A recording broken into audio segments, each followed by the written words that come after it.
Hello student, how you all are? I Anita Sharma, welcome to Order 24/7 class 11-12. Student आज हम discuss करने वाले हैं most important and most interesting chapter जिसका नाम है thinker believes and buildings, right? तो थिंकर बिलीव्स एंड बिल्डिंग क्या चीज है, इसमें कौन कौन से थिंकर्स आए, ना सिर्फ इंडिया में बल्कि ऑल ओवर वर्ल्ड की बात हो रही है कि कौन कौन से थिंकर आए और उन्होंने किस तरह से वर्ल्ड के थिंकिंग को चेंज किया, मतलब लोगों की थिंकिंग को चेंज किया, लोगों की सोच को चेंज किया। तो कैसे किया, क्या क्या उन्होंने ऐसे एफर्ट्स अपने किए, तो सारी चीजें हम डिस्कस करने वाले हैं अपने इस चैप्टर पर, the most important chapter that is thinker believes and building. तो चलिए स्टार्ट करते हैं,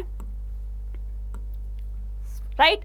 तो फर्स्ट हम इसका इंट्रोडक्शन पार्ट पढ़ेंगे। देखिए स्टूडेंट, तो पहले जैसे हमने हड़प्पा सिविलाइजेशन में पढ़ा था कि हड़प्पा सिविलाइजेशन में ऐसा हमें कोई भी एविडेंस नहीं मिला, ना कोई टेम्पल मिला हमें, ना ही कोई ऐसा प्रिस्ट, हाँ ठीक है, प्रिस्ट की एक हमें मूर्ति मिली थी जिससे पता चलता है कि वो शायद वहां पर रूल करता हो। लेकिन ये भी बिल्कुल हमें, ये हमारी अजम्पशन थी, ये सिर्फ हमारा मानना था। हालांकि बहुत ही सॉलिड प्रूफ नहीं मिला था कि वो लोग किसकी पूजा करते थे, कैसे करते थे, कुछ नहीं पता। तो स्टार्टिंग से जब हड़प्पा सिविलाइजेशन की जब डिक्लाइनेशन हो गई थी, उसके बाद आर्यंस आए, राइट? तो आर्यंस के आने से फिर धीरे धीरे लोगों का किस तरह से सोच जो है वो चेंज हुआ। वैदिक पीरियड आया, वैदिक पीरियड में क्या क्या चेंजेस हुए, वैदिक पीरियड में पूजा पाठ चल पड़ा था, ठीक है? पूरी इंडियन सोसाइटी को 4 पार्ट्स में डिवाइड कर दिया था, ब्राह्मण, क्षत्रिय, वैश्य, शूद्रास। तो ब्राह्मणों का स्टेटस जो था वो बहुत ज्यादा हाई स्टेटस था, मतलब फर्स्ट रैंक पे उनको रखा जाता था। तो ब्राह्मण क्या सोचते थे, क्या करते थे कि हमें हमेशा वेदों के अकॉर्डिंग चलना चाहिए, तो वेदों को पढ़ने का, पढ़ाने का काम उन्हीं का होता था, हवन यज्ञ वगैरह काम करने का उन्हीं का काम होता था। तो वो लोगों को बताते थे कि तुम्हें क्या करना चाहिए, धर्म के अकॉर्डिंग क्या करना चाहिए, क्या नहीं करना चाहिए। तो पूरी तरीके से जो ब्राह्मणों की जो डोमिनेंस थी वो पूरी सोसाइटी पर बिल्कुल अच्छी तरह से जम चुकी थी, ठीक है? ओके। और खास करके वेदास के अकॉर्डिंग क्या करना था, उनको बिलीफ्स एंड प्रैक्टिसेस करनी थी, राइट? तो वेदों के ऊपर विश्वास करके उसमें क्या मेंशन किया गया है, सारी बातों को जो भी बातें लिखी हुई थी उसको ओबे करना था, उसको फॉलो करना था। तो ये गाइडेंस देते थे कौन? ब्राह्मण देते थे। अब बहुत सालों तक ये सिस्टम चलता आ रहा था, तो कहीं ना कहीं तो लोग बहुत परेशान हो गए थे कि अब तो हमें इस हवन यज्ञ से, इस बलि प्रथा से, इस ये सिस्टम से, वो सिस्टम से अब तो हम बहुत ज्यादा ऊब चुके हैं। फॉर एग्जांपल कि जैसे जानवरों की बलि दी जाती थी, तो जानवरों को, बेचारे निर्दोष जानवरों को मारा जाता था। ये इवन कहीं कहीं पे तो ऐसे टिपिकल एरिया में ऐसा होता था कि इंसानों की बलि भी दी जाती थी। और ये कहां पर लिखा हुआ था कि ये सारी चीजें वेदास में जो है वो मेंशन है, राइट? तो ये लोगों को नहीं पता थी, लोगों को तो जैसे बताया जाता था वैसे वो काम किया करते थे। अब धीरे धीरे क्या होता है हमारे इंडिया में, ना सिर्फ इंडिया में बल्कि वर्ल्ड में, पूरे वर्ल्ड में धीरे धीरे अलग अलग कंट्री से थिंकर्स जो है वो पैदा होते हैं। दैट मीन्स कि उनकी सोच किस तरह से पूरी सोसाइटी को चेंज करती है, ठीक है? तो ये धीरे धीरे हम क्या करेंगे, इसमें फोकस करेंगे। चलिए स्टार्ट करते हैं। Buildings of Sanchi, right? Buildings of the Sanchi Kankheda, right? तो अब ये स्टार्टिंग में आपके एनसीईआरटी में दिया हुआ है किस तरीके से, building of Sanchi Kankheda are the most wonderful ancient building in the state of Bhopal. Question आता है कई बार कि सांची कनखेड़ा कहां पर है बच्चे? भोपाल में, ठीक है? तो ये क्या है? मोस्ट वंडरफुल एंशिएंट बिल्डिंग, सबसे पुरानी बिल्डिंग्स में से इसको माना गया है एक, right? Buddhist, Jainas, Brahmanical texts, monuments and the inscriptions are some of the important historical sources to age the 600 BCE से लेकर 600 CE तक। देखो किन किन बातों से पता चलता है हमें हिस्ट्री के बारे में, कहां से पता चलता है हमें हिस्ट्री के बारे में? पता चलता है सोर्सेज से। वो सोर्सेज क्या होते हैं? सोर्सेज हो गए कि हमें टेक्स्ट, ब्राह्मणिकल टेक्स्ट हो गए, मनुस्मृति हो गई, कोई भी किसी भी मतलब ऑथर ने वो बुक लिखी है तो उसके जरिए हमें पता चल गया, कॉइन से पता चलता है। तो कोई भी एविडेंस, कोई भी रिटन कंटेंट जो हमें मिला है उसके बेस पर हमने हिस्ट्री को क्रिएट किया है, राइट? तो हमारे हिस्टोरियन ने जहां जहां से सोर्सेज को कलेक्ट किया है, और ये टाइम पीरियड बताया गया है 600 BC से लेकर 600 CE तक, which help the reconstructing the Indian history. ये रिसोर्सेज हमें बताते हैं कि इंडियन हिस्ट्री में क्या क्या चीजें हुई, क्या क्या चीजें घटित हुई, क्या कब क्या हुआ, वो सारी चीजें बता दें, ठीक है? बिल्कुल सही है। तो आपको टेंशन नहीं लेनी है, बिल्कुल टेंशन लेनी है, मजे मजे में पढ़ेंगे, एकदम मजे मजे में पढ़ेंगे, ठीक है? तो आपको क्या करना है, मेनी वॉज सिर्फ आपको सुनना है, मैं सुना रही हूं आपको सुनना है, बाकी जहां पर लर्न करने की बात होगी वहां पर लर्न करेंगे, मैं उसको अंडरलाइन कर दूंगी, वहां पर आपको लर्न करना है। जहां पर पढ़ने का होगा वहां पर हम पढ़ेंगे, जहां पर रट्टाफिकेशन का मेथड फॉलो किया जाएगा वहां पर भी रखें। अब रट्टाफिकेशन तो बोलोगे मैडम ये तो आपने क्राइम बता दिया कि रोड मेथड जो है वो एक क्राइमिंग मेथड होता है। बिल्कुल सही बात है, लेकिन बच्चे ये जो डेट्स है ये तो हमें रट्टा लगानी पड़ेगी ना, ये तो हमें दिमाग में फिट करनी पड़ेगी ना, तो इसको तो याद करना पड़ेगा। ठीक है, चलिए, many was provided by the rulers of Bhopal. अब देखो क्या होता है कि बहुत बड़े बड़े टेम्पल्स बने, टेम्पल्स में क्या है, डिटीज रखी गई, राइट। वो भगवान शिव का भक्त है, बहुत बड़ा भक्त है, तो उसने टेंपल बनवा दिया, राइट। जैसे चोला, चेराज, पांड्याज और ये सारे जो रूलर थे उन्होंने क्या किया, बड़े से बड़े टेंपल है, बहुत सुंदर सुंदर टेंपल है। स्पेशली अगर मैं बात करूं किसकी, साउथ इंडिया की, राइट, तो वहां पे बहुत एक से एक बड़े टेंपल्स बने हुए हैं, राइट, बहुत सुंदर सुंदर टेंपल्स बने हुए हैं। तो इससे क्या शो होता है, इससे शो होता है कि वो राजा कितना पावरफुल है, वो राजा के पास कितना पैसा होगा जिसने इतना पैसा इस टेंपल में लगवाया है। साथ में वो क्या करते थे, उसके एंट्रेंस गेट पर अपनी मूर्ति लगाते थे। जैसे आज भी हम देखते हैं ना कि कई टेंपल्स में जाते हैं तो सामने ही ना बाहर जो उसका बड़ा सा एक ग्राउंड सा होता है, तो उसके बीचों बीच जिस पर्सन ने वो टेंपल बनाया है तो उसकी मूर्ति रखी जाती है, ताकि लोग आते जाते, विजिटर्स आते जाते उसको देख सके कि ये इसने बनाया है। ठीक है, तो क्या होता था, इन विच हैव द, अच्छा, money was provided by the rulers of Bhopal, Shahjahan Begum and her successor Sultan Jahan Begum to preserve these ancient site. अब देखो, ऐसा नहीं था कि एंशियंट टाइम से जो चीज है वो एज इट इज है, मतलब उसको किसी ने कुछ तोड़फोड़ करने की कोशिश नहीं की होगी। तो बच्चे इसको क्या किया जाता था, जो भी हमारे सांची स्तूपास जो बने थे, स्तूपास की बात हो रही है यहाँ पर, सांची स्तूपास बने, उनमें से एक सांची स्तूपा भी था, तो उसको प्रिजर्व करने के लिए भोपाल की बेगम ने बहुत इंपॉर्टेंट रोल प्ले किया। हुआ क्या था कि अंग्रेज चाहते थे कि सांची स्तूपा जो बनाया गया इसको उठा करके वापस इंग्लैंड ले जाए। ठीक है, मतलब वापस इन द सेंस इसको इंग्लैंड लेकर जाए, वो अपने इसको एक म्यूजियम में रखना चाहते थे। दुनिया का अट्रैक्शन वो क्या करना चाहते थे, गेन करना चाहते, अट्रैक्शन बटोरना चाहते थे।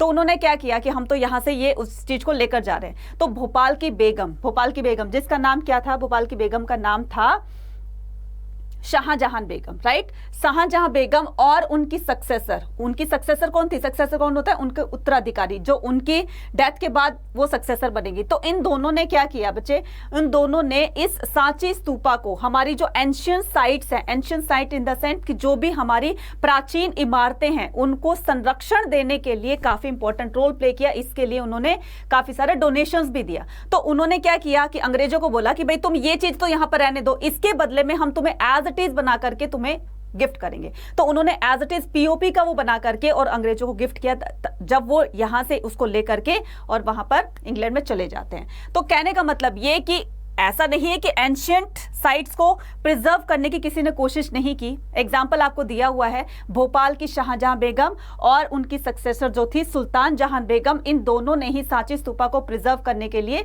काफी इंपॉर्टेंट रोल प्ले किया। अब चलते हैं अपने नेक्स्ट पार्ट पर, a glimpse of the Sanchi. Sanchi stupa अपने आप में ही एक बहुत बड़ी टर्म है, एक बहुत बड़ा नाम है सांची स्तूपा। इंडिया का कह सकते हो कि इंडिया की पहचान है सांची स्तूपा। क्या चीज है सांची स्तूपा?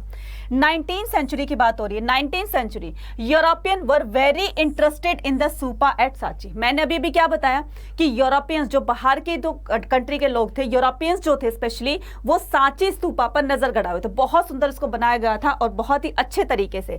तो वो इस पर बहुत ज्यादा इंटरेस्टेड थे, इस बात को लेकर के कि सांची स्तूपा वाकई में एक बहुत ही अच्छी इमारत बनाई गई है, बिल्डिंग बनाई गई है। 19th सेंचुरी की बात हो रही है। 19th century European were interested in the stupa at Sanchi. The ruler of the Bhopal Shahjahan Begum and her successor Sultan Jahan provided for the preservation of the ancient site. तो उन्होंने एंशिएंट साइट्स को, एंशिएंट साइट प्राचीन जो हमारी साइट्स होती हैं, साइट्स इन द सेंस की प्राचीन जो भी इमारतें हो गई या जो भी चीज हो गई, उसको प्रिजर्व करने में इन दोनों ने बहुत बड़ा रोल प्ले किया। One of the most important Buddhist centre, इनमें से एक सबसे मोस्ट इंपॉर्टेंट बुद्धिस्ट सेंटर्स में से एक सेंटर्स की बात हो रही है। The discovery of Sanchi has vastly transferred from the understanding the early बौद्धिज्म। तो ये जो सांची स्तूपा देख रहे हैं ना बच्चे, ये बौद्धिज्म का, बुद्धिस्ट का एक बहुत ही बड़ा और सबसे पुराना एक सेंटर माना जाता है। कौन सा? Sanchi stupa. Today it stand the testimony to the successful the restoration and the preservation of the की the archaeologic site by the archaeological survey of India ASI। और आज इसको विश्व धरोहर में क्या किया गया है, मतलब काउंट कर लिया गया है, जो कि किसके किसके रिकंस्ट्रक्शन के ऊपर था? एंड प्रिजर्वेशन ऑफ द की archaeological site by the archaeological survey of India. तो जब ये कौन होते हैं बच्चे? आर्कियोलॉजिकल सर्वे ऑफ इंडिया कौन होते हैं? जो पुरानी चीजों को खोजबीन करके और दुनिया को बताते हैं उस चीज के बारे में, तो उनको कहा जाता है ASI, archaeological survey of India. India के बारे में बात हो रही है, ठीक है। तो इंडिया से जहां जहां पर उनको साइट मिली है, बहुत पुरानी साइट मिली है, बहुत पुराने एविडेंस मिले हैं। हड़प्पा को देखो, कितनी साल पुरानी सभ्यता है वो, ठीक है, कितनी साल पुरानी आपकी वो है सिविलाइजेशन है। तो डिग आउट करके जब उसको जमीन को खोदा गया तो वहां से एविडेंस निकलते गए और दुनिया को बताया गया कि यहाँ पर बहुत टाइम पहले एक सभ्यता बस चुकी थी, राइट। बहुत टाइम पहले एक यहाँ पर लोग रहते थे। तो ये चीज हमें पता नहीं चलती अगर वो सर्वे के दौरान, इन चीजों के खुदाई के दौरान अगर वो एविडेंस नहीं निकालते तो हमें पता ही नहीं चलता कि बहुत टाइम पहले कोई हड़प्पा नाम की सिविलाइजेशन भी रही होगी, बहुत टाइम पहले कोई सांची स्तूपा भी रहा होगा। तो बच्चे ये जो साइट्स होती हैं, ये जो प्रूफ होते हैं, एविडेंस होते हैं, इनको खोज करके निकाल करके और फिर दुनिया को बताया जाता है, पूरी हिस्ट्री को कवर किया, कंस्ट्रक्ट किया जाता है। तो ये था सांची स्तूपा के बारे में। आगे चलते हैं, the background sacrifices and the debate. अब ये क्या चीज होती है? The background sacrifices and the debates. Debates किस चीज पर होती है? डिबेट कोई एक चीज होगी, मान लीजिए मैं किसी बात पर एग्री कर रही हूं, आप किसी बात पर एग्री नहीं कर रहे हैं, तो हम दोनों के अंदर क्या होगी? डिबेट हो गई। ऐसे ही काफी सारे मुद्दे ऐसे थे वेदास को लेकर के कि वेदों में जो लिखा है वो सही है, दूसरे क्रिटिसाइज करते कि नहीं ये सही नहीं है, तो वो क्या हो जाती थी? डिबेट हो जाती थी। अब क्या कह रहा है? Mid first millennium BCE is often regarded as a turning point in Indian history. अब फर्स्ट मिलेनियम, उसमें क्या होता है? सेंचुरी की बात हो रही है। फर्स्ट मिड मिलेनियम BC की बात हो रही है, तो इंडियन हिस्ट्री में एक टर्निंग पॉइंट आता है, एक ऐसा मोड़ आता है जिससे पूरी दुनिया को बदल के रख दिया। ना सिर्फ इंडिया को बदला, ना सिर्फ इंडिया में एक ऐसा टर्निंग पॉइंट लेकर आए, बल्कि वर्ल्ड हिस्ट्री में भी इसको काउंट किया गया है, right. So it saw the emerges of the thinker. इसका मतलब ये कैसा चेंज था मैम? चेंज तो बताओ बच्चे। यहाँ पर इमर्जेस हो चुके थे, इमर्जन हो चुका था किसका? थिंकर्स का। थिंकर्स कौन होते हैं? जिनके सोच विचार दुनिया से अलग होते हैं, बाकी लोगों से अलग होते हैं, ठीक है। वो कौन होते हैं? वो थिंकर्स होते हैं। They try to understand the mysteries of the existence and the relation between the human beings and the cosmic order. उन्होंने बताया कि जो ह्यूमन बींग, जो हमारी जो लाइफ है, हमारी लाइफ और जो हमारी कॉस्मिक लाइफ है, जो बाहरी दुनिया है, एक तो अंतरात्मा हो गई है, एक बाहरी दुनिया हो गई है, तो इन दोनों का रिलेशन बताया कि क्या रिलेशन होता है इन दोनों का, राइट। और it was also the time when the kingdom and cities were developing. जब नए नए किंगडम्स बन रहे थे, जब नए नए राज्य बन रहे थे, जब नए सिटीज बन रही थी, नगरों का निर्माण हो रहा था, तो उस टाइम में social and economic life was changing. तो धीरे धीरे क्या हो रहा था? चेंजेस भी तो आ रही थी। देखिए, पॉपुलेशन बढ़ेगी, पहले कुछ और सोच थी, हमारे जो ग्रैंड पेरेंट्स हैं उनकी कुछ और सोच थी, फिर हमारे पेरेंट्स आए उनकी कुछ और सोच, धीरे धीरे सोच में चेंजेस हुए ना। अब हमारी सोच कुछ और है, आने वाली जनरेशन की सोच कुछ और हो जाएगी। तो धीरे धीरे बच्चे, जैसे जैसे हम लोग, पॉपुलेशन बढ़ती जाएगी, हम लोग जो है वो बड़े होते चले जाएंगे, तो ऐसे हमारे अंदर सोच भी चेंज होती चली जाएगी, राइट। तो social and the economic life was changes the variety of the way in the Gangetic valley, ठीक है। तो गंगा वैली के आसपास बस रहे इलाकों में जो नए नए राज्य और नगरों का निर्माण हो रहा था, वहां पर चेंजेस आना स्टार्ट हुए। बात किसकी हो रही है? अभी इंडिया की बात हो रही है, अभी हम वर्ल्ड लेवल पर नहीं आए हैं, ठीक है। चलिए, यहां तक की कहानी समझ में आ गई? आ गई समझ में? अब आगे चलें, ठीक है। होप सो कि यहां तक कुछ समझने वाला था, कुछ दिमाग में बिठाने वाला था, तो आई होप सो कि सारी चीजें समझ में आ गई होगी। चलिए आगे चलते हैं। आगे क्या कहता है? The sacrificial tradition. अब ये सेक्रीफिशियल ट्रेडिशन क्या होता है? सेक्रीफाइस करना क्या होता है? बलिदान करना होता है, ठीक है, बलिदान करना होता है। तो ये चीजें क्या थी? ये ट्रेडिशन, ये रीति रिवाज क्या थे? जिसमें कि जानवरों की बलि दी जाती है, जिसमें इंसानों की बलि दी जाती है, जिसमें बहुत सारे, मतलब एक पुरानी रूढ़ी जो रीति रिवाज है वो उनको हमें फॉलो करना है, ना चाहते हुए भी हमें ऐसा करना पड़ता है। क्यों? क्योंकि हमारे भगवान गुस्सा हो जाएंगे, राइट। ऐसा नहीं करेंगे तो हमारे देवता गुस्सा हो जाएंगे, गुस्से में आकर हमारा कुछ भी नुकसान कर सकते हैं। ये थिंकिंग थी हमारी, ठीक है। तो इसी थिंकिंग को चेंज कर रहे थे कौन? थिंकर्स। देखिए, द अर्ली, क्या कह रहा है? द अर्ली वैदिक ट्रेडिशन। वैदिक पीरियड की बात हो रही है। वैदिक पीरियड में जब हमारे वेदास को कंस्ट्रक्ट किया गया था, राइट, लिखा गया था, उस टाइम की बात हो रही है जब ऋषि मुनियों का जमाना था, राइट। तो the Vedic tradition, religious belief and practices were known from the Rigvedas. तो ऋग्वेदास से ही क्या हो गया था? ये रिलीजियस, क्या कह रहा है ये? बिलीव्स, रिलीजियस बिलीव्स, धर्म पर विश्वास रखना, धर्म पर विश्वास करके फिर कोई काम करना। दूसरा क्या कह रहा है, एंड प्रैक्टिसेस, और उसी के अकॉर्डिंग हमें काम करना है, राइट। तो जैसे जैसे वेदों में लिखा गया है और उन वेदों को पढ़ करके ब्राह्मणों ने हमें बताया कि आपको धर्म के अकॉर्डिंग ये काम करना है, ये नहीं करना है, तो हम उसी लाइन में चल पड़े। और ये सारी चीजें किस में लिखी थी, ऋग्वेदास में। याद रखना, Rigvedas is the oldest Vedas in Indian history, right. तो सबसे पुराना वेद है। अच्छा, इसको कंपाइल किया गया था कब, 1500 से लेकर 1000 BCE तक। तो 1500 से लेकर 1000 BC तक में इसकी कंपाइलेशन की गई थी, इसको लिखा गया था, ठीक है। मोर elaborate the sacrifices such as the राजसूय। अब ये sacrifices, वो वाला sacrifice दूसरा है, ये वाला sacrifice क्या है, इसको कहते हैं हवन यज्ञ।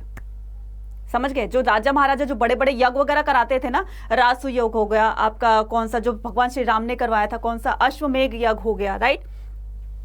तो सच एज द राजसूय यज्ञ and the Ashvamedha, Rajasuya and the Ashvamedha were performed by the chief and the kingdoms. तो ये कौन करवाते थे, ये बड़े बड़े चीफ्स कराते थे, बड़े बड़े राजा करवाते थे। इन बड़े बड़े, इनको एक बहुत बड़े लेवल पर वो हवन यज्ञ वगैरह करवाया जाता था, जिसमें नगर के तकरीबन सभी लोग उसे पार्टिसिपेट करते थे और देखते थे कि उनका राजा कितना पराक्रमी है, कितना पावरफुल है।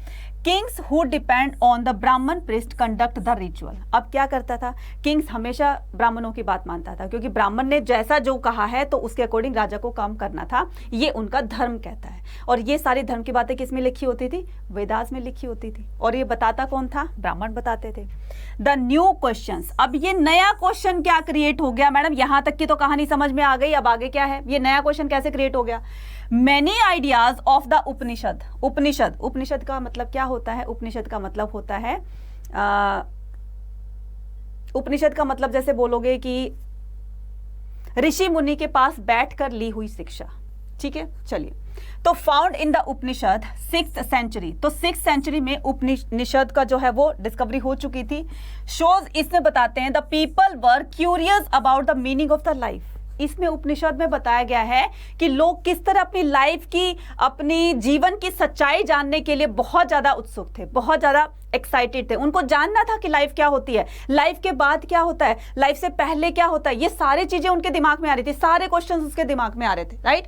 तो the possibly and after the death rebirth. Rebirth क्या होता है, पुनर्जन्म क्या होता है, जन्म से पहले क्या था, जन्म से बाद में क्या था, और जो हमारी लाइफ है ये क्या चीज है, इसकी रियलिटी क्या है, डेथ के बाद जब हम मर जाते हैं उसके बाद क्या होता है। तो सारी चीजें, सारे क्वेश्चन जो है वो उनके दिमाग में चलते आ रहे, ठीक है। Thinkers were concerned with the understanding and the expressing the nature of the ultimate reality. अब ये जो थिंकर्स थे, कौन थिंकर्स, ये जो सोचने वाले थे, मतलब सबकी सोच एक जैसी नहीं होती है ना, तो कोई किसी तरीके से सोचता, कोई किसी तरीके से सोचता है। तो ये जो नए नए जो थिंकर्स इमर्ज हुए ना बच्चे, तो इन्होंने कहा कि लाइफ की सच्चाई क्या होती है। ये दिमाग बाकी के सोसाइटी के लोगों में नहीं आई, ये उनके दिमाग में आई। ये जो क्वेश्चंस उठ रहे हैं ये उनके दिमाग में आए कि ये लाइफ क्या चीज है, हम इस लाइफ की सच्चाई को, हम इस जीवन की सच्चाई को जानकर रहेंगे, डेथ के बाद क्या है, रीबर्थ क्या है। तो ऐसे क्वेश्चन उनके दिमाग में आ रहे थे। तो वही तो जिनके क्वेश्चन में, जिनके दिमाग में क्वेश्चन आएंगे वही तो उस पर रिसर्च करेगा। बिल्कुल सही बात है। तो ये thinkers were the concern understanding the expression the nature of the ultimate reality, कि रियलिटी क्या है, वास्तविकता क्या है। On the other hand the people outside of the Vedic tradition, तो जो दूसरी तरफ जो वैदिक ट्रेडिशन को मानते थे, began the speculating on the significance of the sacrificial tradition and the question to exist the ultimate reality। जो लोग इन चीजों से ऊब चुके थे, इनके ब्राह्मणिकल टेक्स्ट से, कि क्या चीज होता है, ये करना है, वो करना है, जो इन पुरानी रीति रिवाजों से बहुत ज्यादा ऊब चुके थे कि हम तो थक गए हैं, पक गए हैं ये सारे काम करके, लेकिन फिर भी हमें फायदा नहीं हो रहा है। तो अब वो क्या करेंगे, वो इन थिंकर्स की तरफ जाएंगे, वो इन थिंकर्स की तरफ अट्रैक्ट होंगे, क्योंकि थिंकर्स ने उनको बताया कि रियलिटी क्या होती है लाइफ की, राइट। तो अब मान लीजिए मेरे अंदर ये क्यूरियोसिटी है कि मैं लाइफ के बारे में जानूं कि मेरी लाइफ क्या है और मेरी डेथ के बाद में क्या हो जाएगा, ठीक है। तो क्या होगा, अब ये सारे क्वेश्चन मेरे दिमाग में आ जाए तो मुझे कोई ना कोई ऐसा पर्सन तो दिखेगा ना, कोई ना कोई ऐसे ऋषि मुनि के पास, बाबा जी के पास, किसी डॉक्टर के पास, ऐसे किसी न किसी के पास तो जाऊंगी ना, जो मुझे अपनी लाइफ की रियलिटी को बता सके, राइट। तो धीरे धीरे लोग क्या होने लगे, धीरे धीरे इनकी जो एक अट्रैक्शन थी वो थिंकर्स की तरफ बढ़ने लगी। अब दूसरी बात क्या हो जाएगी, डिबेट्स एंड डिस्कशन। अब ये जो थिंकर्स थे, इन्होंने, लोगों ने इसको इतनी जल्दी एक्सेप्ट नहीं किया था। आप क्या सोचते हो ब्राह्मण इतनी जल्दी मान जाएंगे? जो वेदास में जो लिखा हुआ है, वेदों में जो लिखा हुआ है, तो ब्राह्मण इतनी जल्दी मान लेंगे कि वेदों में जो हमारे ऋषि मुनियों ने लिखा है वो झूठ है और ये थिंकर ने जो बोला वो सच है? तो डिबेट होगी कि नहीं होगी? वो अपनी बात पर अड़े हुए थे, वो अपनी बात पर अड़े हुए थे। तो यहां पर क्या हो जाएगा, डिबेट्स होती है, डिस्कशन होती है। बीच में किसको रखा गया, मीडिएटर को। मुद्दा क्या था, जो मेन पॉइंट क्या था, वो था वेदों में लिखी हुई बातें। ठीक है, वेदों में लिखी हुई बातें। तो एक उसको क्रिटिसाइज कर रहे थे, एक उसको कर रहे थे कि नहीं ये बिल्कुल सही है। तो इसी पर डिबेट होती थी, डिस्कशन होता था। Buddhist text mention as many 64 sects और द स्कूल्स ऑफ थॉट। तो इसमें बुद्धिस्ट टेक्स्ट में 64 सेक्ट्स का मतलब होता है अध्याय, ठीक है, चैप्टर्स। तो ये उन चैप्टर्स के बारे में बताते हैं कि जो भी डिस्कशन हुआ, डिबेट हुई, उनका कंक्लूजन उसमें बताया जाता है। Debates took place the Kutagarashala. ये जो डिबेट होती थी, आपस में जो डिबेट होती थी, वो डिबेट का एक प्लेस बनाया गया, एक जगह बनाई गई, जिसको क्या कहते हैं, कुटाग्रशाला। इस चीज को ध्यान रखना, 1 मार्कर में क्वेश्चन आएगा। ठीक है, तो कुटाग्रशाला किसको बोलते हैं, जहां पर डिबेट होती थी ब्राह्मणों की और थिंकर्स की। लिटरली अ हट with the pointed roof, right. तो ये क्या होता था, एक हट टाइप में होती थी। ठीक है, ये क्या होता था, एक हट टाइप में होती थी और इस हट के टॉप रूफ में, ठीक है, पॉइंटेड, ये क्या कर रहा है, पॉइंटेड रूफ और in the groves where the travelling merchant halted. अब यहां पर ये जो झोपड़ी सी बनी होती थी, हट बनी होती थी, यहां पर ये कुटाग्रशाला होती थी। इसको कुटाग्रशाला बोलते थे, जहां पर जो भी ट्रैवलर्स होते थे, मर्चेंट्स होते थे, तो दूर दूर में व्यापार करने के लिए जाते थे और जब थक जाते थे तो कहीं पर विश्राम करते थे, और वहां पर जहां वो विश्राम करते थे वहीं पर इसको कुटाग्रशाला बना दिया जाता था, ताकि लोग यहां पर मर्चेंट्स आए, रुके यहां पर, और लोगों में यहां पर वो जो डिबेट वाली बात थी वो यहां पर डिस्कस होती है कि जब दो आदमी, जब दो इंसान मिलेंगे आपस में, उनसे बातचीत भी होगी, बातचीत होगी तो वो किसी न किसी मुद्दे पर कोई ना कोई तो डिबेट होगी ना। एक उसके ब्लेस में बोलेगा, एक उसके कर्स में बोलेगा। तो ये जो कुटाग्रशाला थी, ये एक तो वो थी जहां पर डिबेट होता था, साथ साथ में जो भी हमारे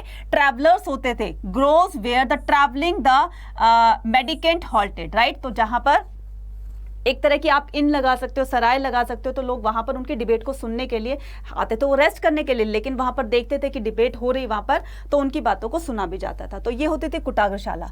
Mahavira and Buddhas question the authority of Vedas. इन दो थिंकर्स ने, कौन से दो थिंकर्स, महावीरा और लॉर्ड बुद्धा, इन दो थिंकर्स ने क्या किया, वेदों के ऊपर क्वेश्चन किया, राइट। वेदों के ऊपर क्वेश्चन किया कि कहां लिखा है कि इंसानों की बलि दी जाए, कहां लिखा है कि तुम्हें एनिमल्स की बलि दे जानी चाहिए, कहां लिखा है कि इसके करने से ऐसा होगा, कहां लिखा है इसके करने से ऐसा नहीं करोगे तो इसका गुस्सा तुम्हारे ऊपर, मतलब पूरा का पूरा देवता जो है वो तुम्हारे से गुस्सा होकर के तुम्हारा कोई नुकसान कर दे, कहीं लिखा है? तो उन्होंने वेदों पर क्या किया, क्वेश्चन कर दिया। ठीक है, चलिए, beyond the worldly pleasure the message of the Mahavira. बात करते हैं हम लॉर्ड महावीरा की। किसकी बात करते हैं, भगवान महावीर स्वामी की। ठीक है, तो ये कौन थे, महावीर स्वामी कौन थे, फिलॉसफी ऑफ द जैनिज्म। तो अब हमें भी पता है कि ये जो जैनिज्म के जो भी हुए हैं, तीर्थंकर हुए, तीर्थंकर कौन होते हैं, ये जो जैनिज्म में, जैसे हमारे यहाँ क्या होता है, सत्संग वगैरह करते हैं तो बाबा जी वगैरह होते हैं, तो तीर्थंकर होते थे बच्चे, टीचर्स होते थे, मतलब जो जैन धर्म के जो भी टीचिंग्स होती थी उनको बताने वाले जो होते थे उनको तीर्थंकर बोलते थे। जो जैन धर्म के बारे में उनको लोगों को बताते थे वो कौन हो गए, तीर्थंकर। तो his philosophy the Jainism already exists before the birth of the Mahavira in the 16th century। तो 6th सेंचुरी में लॉर्ड महावीरा का बर्थ हो चुका था। तो जैसे ही इनका बर्थ हुआ तो पहले ही क्या हो रहा था कि his philosophy of the Jains already existed before the birth of. कौन से नंबर के तीर्थंकर थे ये 24th नंबर के थे। ठीक है, तो अगर क्वेश्चन आ जाता है कि कौन से नंबर के तीर्थंकर थे ये, तो 24th नंबर के तीर्थंकर थे जिनका बर्थ हो गया था 16th सेंचुरी में। वर्धमान इनका बचपन का नाम था, who came known as the Mahavira. बाद में इनको महावीर के नाम से जाना जाता है। इनके बचपन का नाम वर्धमान था, ध्यान रखना इस चीज को। ठीक है, was preceded by the 23rd other teachers of the तीर्थंकर। इनसे पहले 23rd यानी कि 23 तीर्थंकर और हो चुके थे और ये 24 नंबर के तीरंदकार थे। According to the Jain tradition, Tirthankar are the teachers who guide man and women across the river existence. अब ये क्या कर रहे हो, नदी के पार जाकर के उनको शिक्षा नहीं दी जाती थी ये बच्चे, उसका मीनिंग ये है कि उनको इस संसार रूपी नदी से निकालना, इसके बारे में लोगों को बताते थे। कौन? ये जो तीरंदकार होते थे, मैन है विमेन है, तो सबको ये अपनी टीचिंग्स देते थे। ठीक है, चलें आगे। The most important idea of the Jainism is the entire world is animated. अच्छा, इनका जो मोस्ट इंपॉर्टेंट आइडिया जो था किसका? जैन धर्म का। वो क्या था? वो था कि world is animated. World animated है, जो चीज आई है वो जाएगी, राइट? तो इस बात पर वो फोकस करते थे। कोई चीज यहां पर रुकी नहीं है। एनिमेशंस क्या होती हैं? एनिमेशन मूव करते रहते हैं ना। आप किसी चीज को एनिमेट करते हो, राइट? पावर पॉइंट अच्छे से चलाना जानते हो, उसमें एनिमेशंस डलते हैं। तो एनिमेशन मतलब वो चीज जो है वो मूव करती रहती है, तो जो चीज आई है वो जाएगी भी। तो इस बात पर वो फोकस करते थे, राइट? तो इवन द स्टोन, अब ये क्या कहते थे? जैनिज्म कहते थे, जो ये तीरंदकार थे बच्चे, ये कहते थे कि हर चीज में जान है, हर चीज में लाइफ है।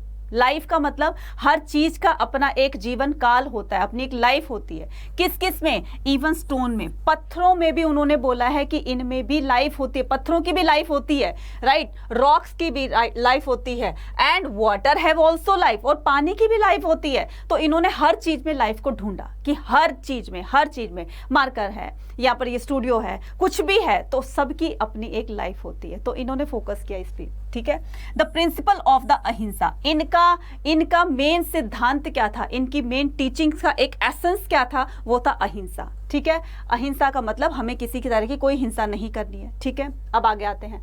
एम्फसाइज विद द जैनिज्म, तो ये एम्फसाइज करते थे किसको? अहिंसा को। हैज लेफ्ट द मार्क, बात किसकी हो रही? ध्यान रखना, देखो बौद्धिज्म और जैनिज्म, आप इन दोनों में कंफ्यूज हो जाओगे। इनकी टीचिंग्स में सिमिलरिटी, बहुत सारी सिमिलरिटीज है, लेकिन बहुत सारी सिमिलरिटीज के होते हुए भी इसमें कुछ डिससिमिलरिटीज हैं। डिससिमिलरिटीज में बाद में बताऊंगी, पहले हम सिमिलरिटीज की बात कर रहे हैं। तो अभी हम किस किस की बातें कर रहे हैं?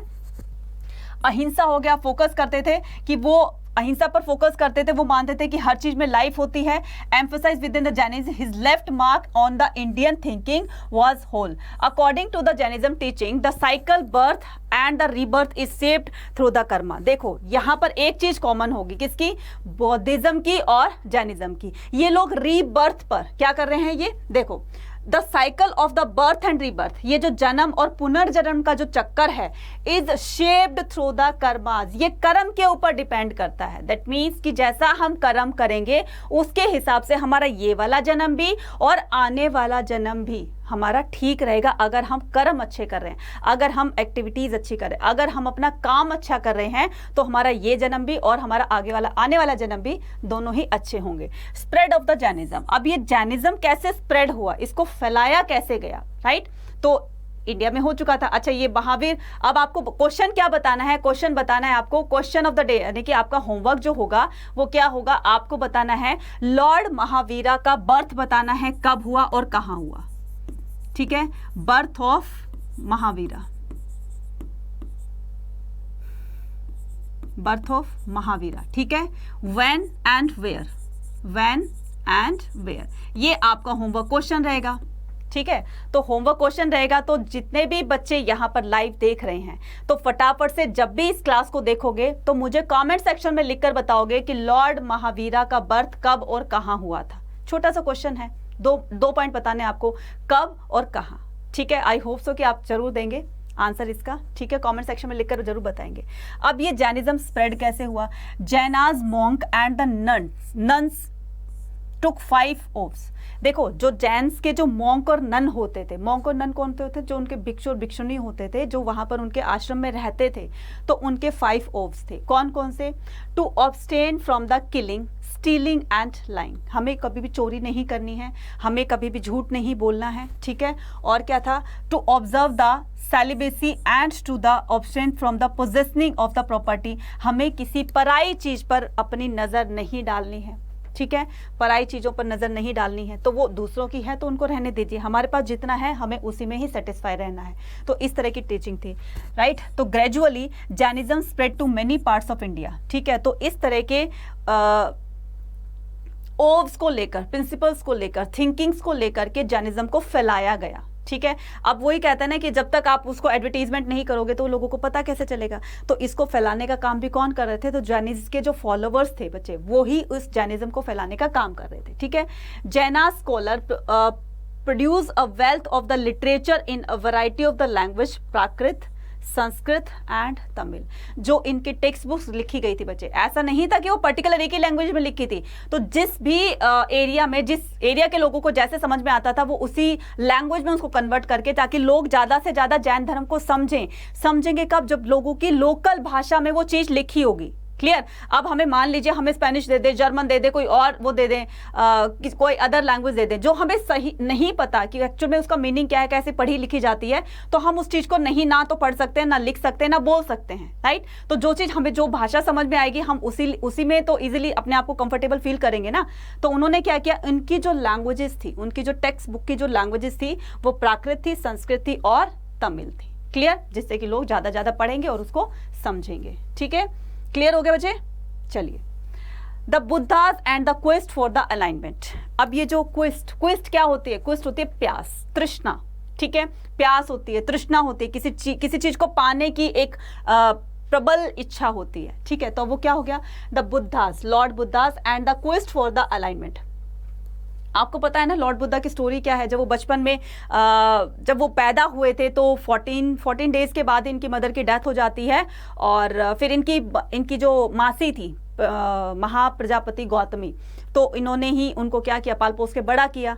तो एक बार क्या होता है कि जब उनके, थोड़ी सी स्टोरी सुनाऊंगी मैं, थोड़े से मतलब उनके पापा तो राजा थे ही, राइट? उनके फादर किसके, शाक्य कुल के, शाक्य जो क्लान था उनके हेड होते हैं, तो अच्छी पोस्ट पर थे, राजा थे।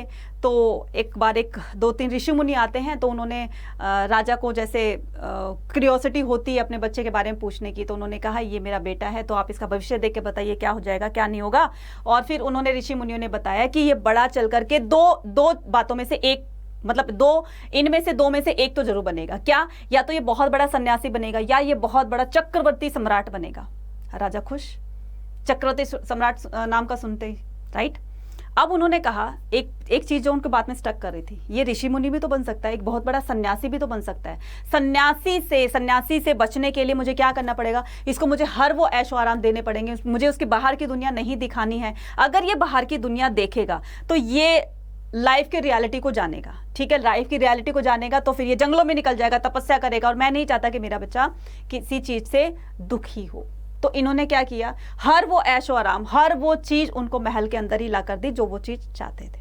ठीक है जी, बहुत टाइम तक ये सिलसिला चलता रहा, लेकिन कभी ना कभी तो ये सिलसिला टूटेगा, और एक दिन क्या होता है, ये सिलसिला टूट जाता है।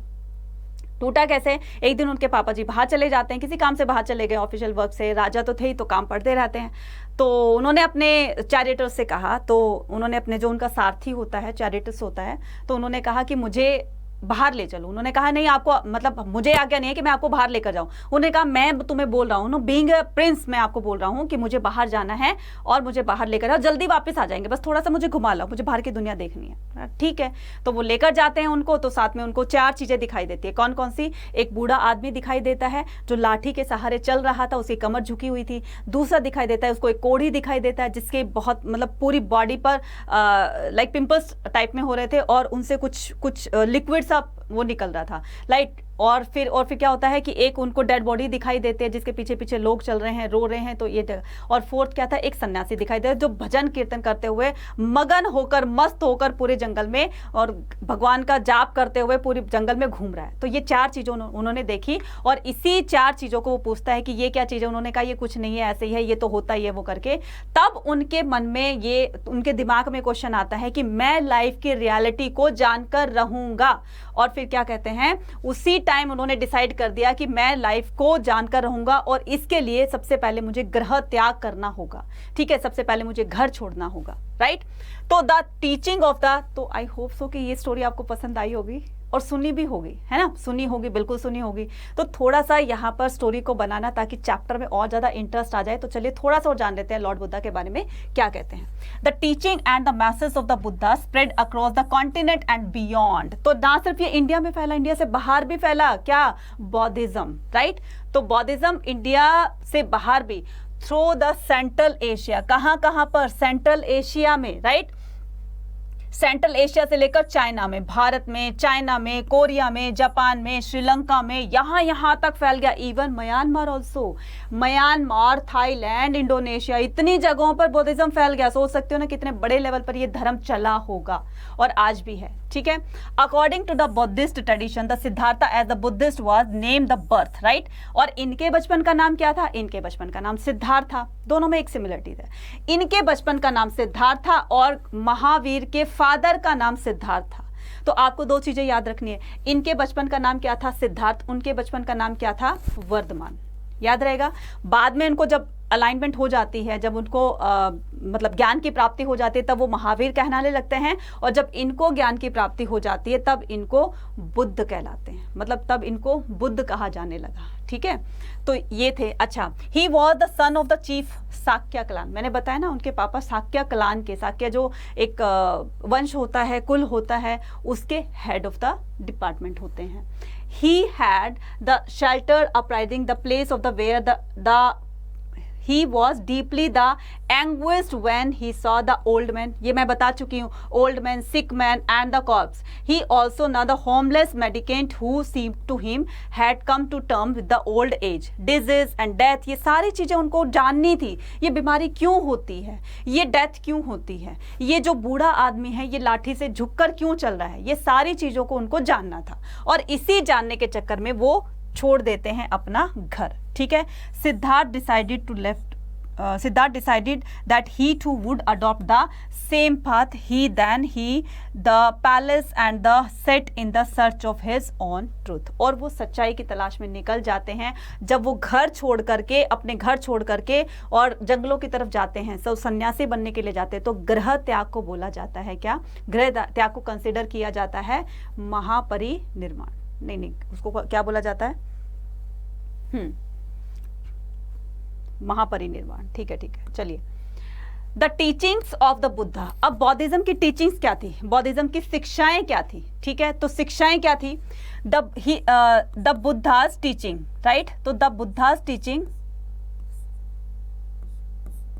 The Buddha's teaching have been constructed from the story, तो इसको इनकी टीचिंग्स को स्टोरी में कन्वर्ट किया गया है, ठीक है, ताकि लोग ज़्यादा इसको पढ़ सके और इंटरेस्ट ले सके, ठीक है। स्टोरीज फाउंड मेनली द सुत पिटक, अब इनकी जो देखो ये चीज ध्यान में रखना, सुत पिटक, अभिधम पिटक और विनय पिटक, इन तीनों पिटक्स में डिफरेंस क्या है, तो त्रिपिटक्स बोलेंगे इनको, भाई 3 पिटक्स हैं तो इनको त्रिपिटक्स बोलेंगे। 3 पिटक्स कौन कौन से, जिनको 3 बास्केट्स भी बोला गया है, कौन कौन से, सुत पिटक, अभिधम पिटक और विनय पिटक। अब देखते हैं सुत पिटक में क्या लिखा गया है, तो teachings have reconstructed from the stories, right, तो स्टोरी से उसको रिकंस्ट्रक्ट किया गया, फाउंड मेनली। अब ये जो स्टोरीज थी, उनकी जो टीचिंग्स थी, सिंपली भाषा में याद रखो, मतलब सिंपली याद रखिए आप कि सुत पिटक में उनकी स्टोरी, उनकी टीचिंग्स के बारे में बताया गया है। लॉर्ड बुद्धा की जो टीचिंग्स होती है, शिक्षाएं होती है, वो किसमें बताया गया है, सुत पिटक में। Some story describe his the miraculous power, और इसमें किसी स्टोरी में ये भी बताया गया कि उनके पास चमत्कारी शक्ति थी, राइट। तो others suggest the Buddhas tried to convince people through the reason and the precisions rather than through the disciples the supernatural power। वो ये कहते थे कि सबके अंदर सुपरनेचुरल पावर, सब कोई, हर कोई कुछ भी काम कर सकता है, लेकिन बशर्ते ये है कि आपकी लाइफ की रियलिटी को जान करके करना है कि लाइफ है क्या चीज। तो हम सबके पास में पावर होती है, राइट, तो ऐसी पावर होती है जिससे कि हम सच्चाई को जान सकते हैं। तो ये लोगों को कन्विंस करते थे, बताते थे, right. According to the Buddhism philosophy the world transit, अब इसका मतलब होता है अनेका, मतलब वही कि वो जो क्षण भंगुर होता है, क्षण भंगुर किसका होता है, अनेका किसको बोलते हैं, आना जाना लगा रहता है, बर्थ है डेथ भी होगी, डेथ है बर्थ भी होगा, तो ये जो जीने मरने का चक्कर है ये चलता रहता है।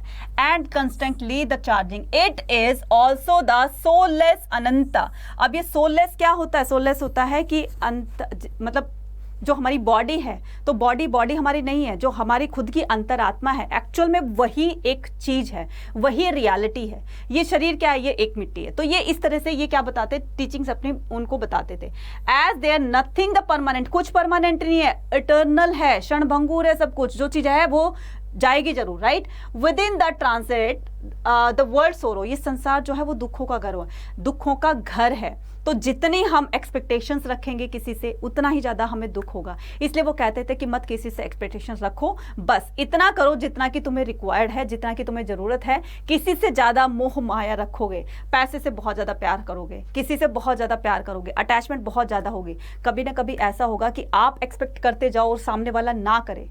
दुख होता है ना, बिल्कुल होता है मैम, ठीक है, और दिल भी टूटता है, रोते भी हैं। तो ये सब चीज़ों का रीज़न क्या है? That means expectations, right. तो वही चीज़ हमें क्या करनी है, वही चीज़ हमें खत्म करनी है। तो ये सब क्या बताते थे?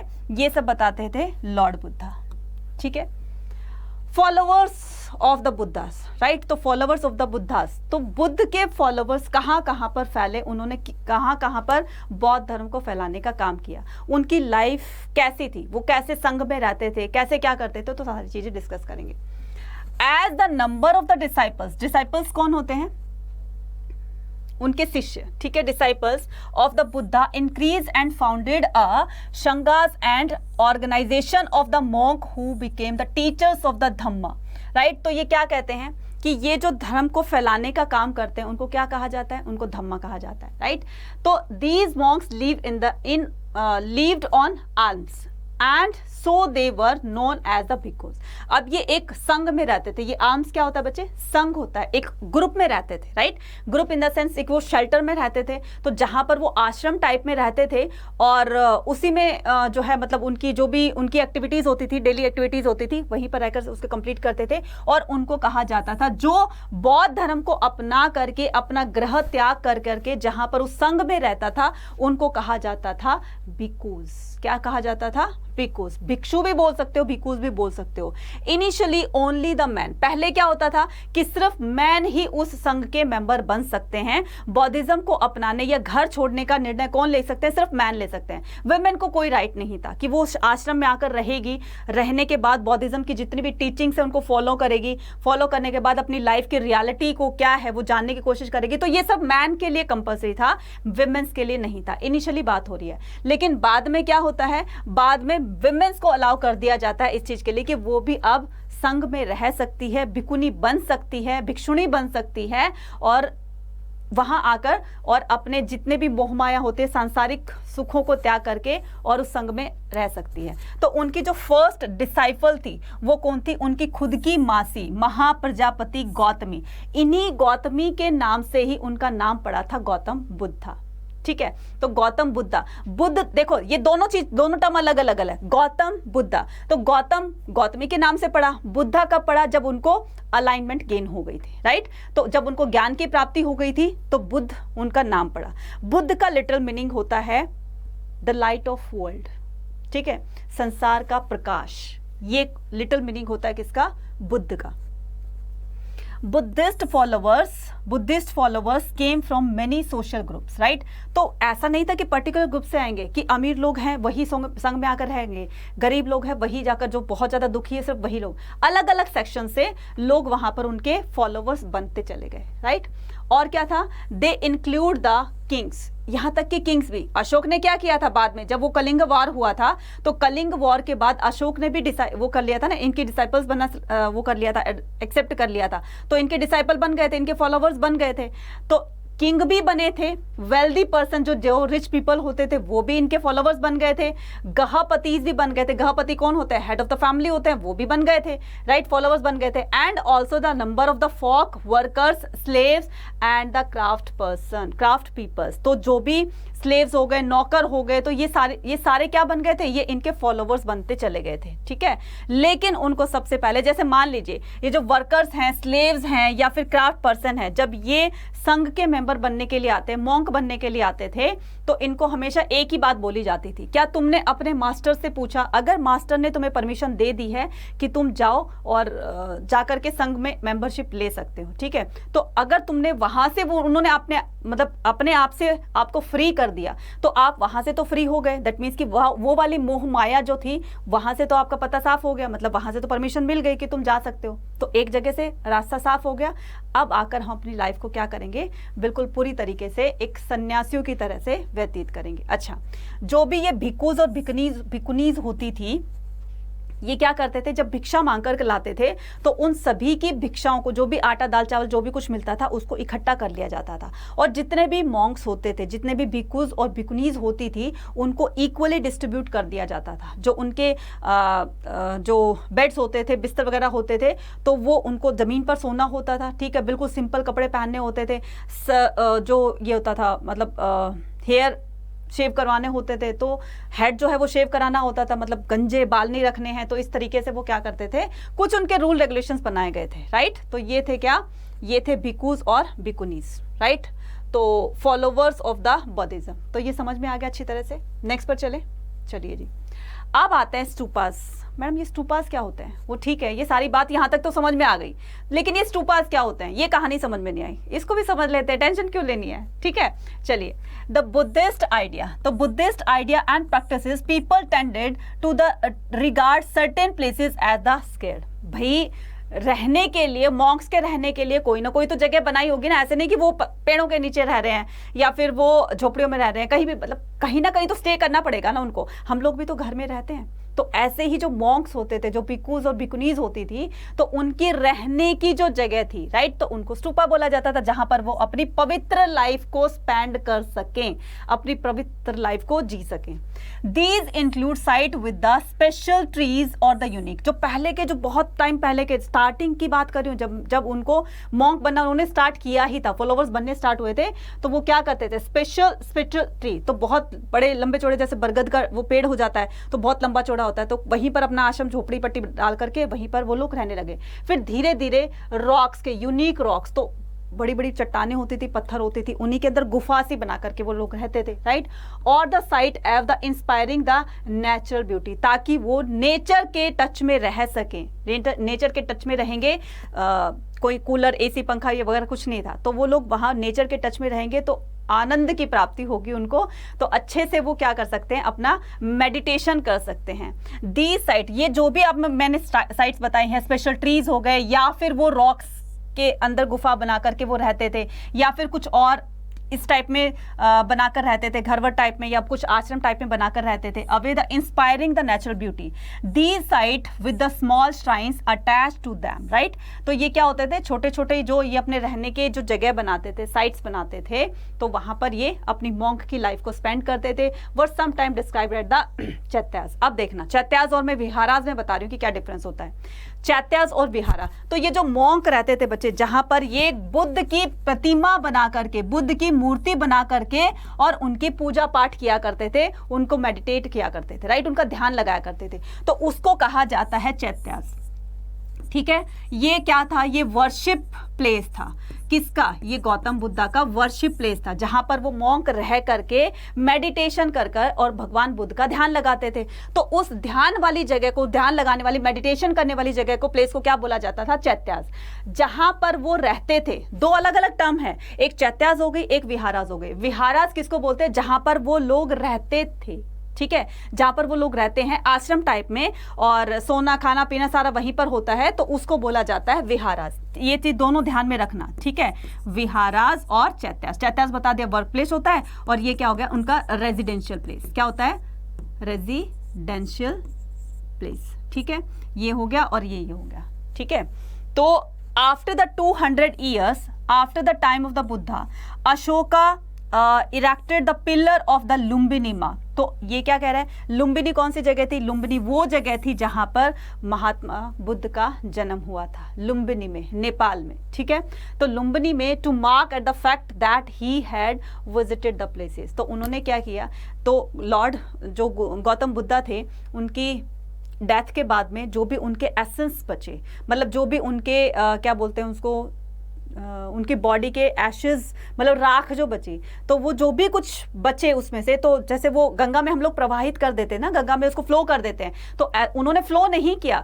सम्राट अशोक ने क्या किया, उनके जितने भी एविडेंस थे, टूथ हो गया, नेल्स हो गया, कुछ भी हो गया, XYZ, उनकी बोन्स हो गई या उनकी एशेज हो गई, तो उनको इंडिया के 8 अलग अलग भागों में उसको डिस्ट्रीब्यूट कर दिया। और जहां जहां पर वो 8 उसमें स्टेट्स में या 8 जगहों पर, 8 प्लेसेस पर जहां जहां पर उनको रखा गया, वहां पर बना दिए गए उनके स्तूपास।